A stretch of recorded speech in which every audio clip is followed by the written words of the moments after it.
প্রিয় ষষ্ঠ শ্রেণীর শিক্ষার্থীরা, শুভেচ্ছা নিও। আজকে আমি তোমাদের বাংলাদেশ ও বিশ্ব পরিচয় বিষয়ের নতুন বই থেকে পঞ্চম অধ্যায় বাংলাদেশ ও বাংলাদেশের নাগরিক এর ৩৮ পৃষ্ঠার কাজ সমাধান করে দেব। প্রথমে তোমাদের বলবো, যারা আমার চ্যানেলটি সাবস্ক্রাইব করো নাই তারা আমার চ্যানেলটি সাবস্ক্রাইব করবে এবং আমার সাথে থাকবে।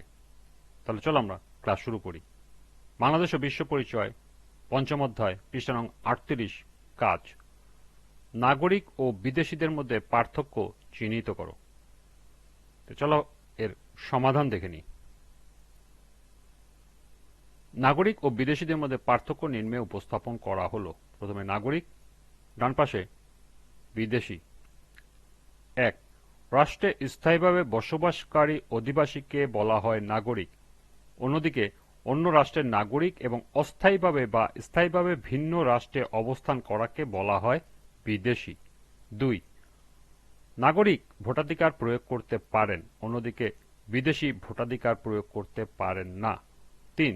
নাগরিক সব ধরনের রাজনৈতিক অধিকার ভোগ করেন, অন্যদিকে বিদেশি রাজনৈতিক অধিকার থাকে না। ৪ নম্বর, নাগরিক নিজ দেশের পাসপোর্ট বহন করে, অন্যদিকে বিদেশি ভিন্ন দেশের পাসপোর্ট বহন করে এবং ভিসার মাধ্যমে অবস্থান করে। ৫.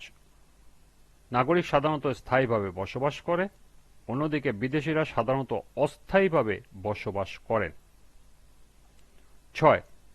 একজন নাগরিক রাষ্ট্রের প্রতি পূর্ণ আনুগত্য প্রদর্শন করেন, অন্যদিকে একজন বিদেশি রাষ্ট্রের সংশ্লিষ্টর প্রতি আংশিক আনুগত্য প্রকাশ করেন। এবং সর্বশেষ ৭. জরুরিকালীন পরিস্থিতি ছাড়া অন্য সময়ে নাগরিকদের গতিবিধি নিয়ন্ত্রণ করা হয় না, অন্যদিকে রাষ্ট্র চাইলে যে কোনো বিদেশির গতিবিধি নিয়ন্ত্রণ করে আদেশ জারি করতে পারে। এই ছিল ৩৮ পৃষ্ঠা কাজের সমাধান। আজকের ক্লাসটি এ পর্যন্তই।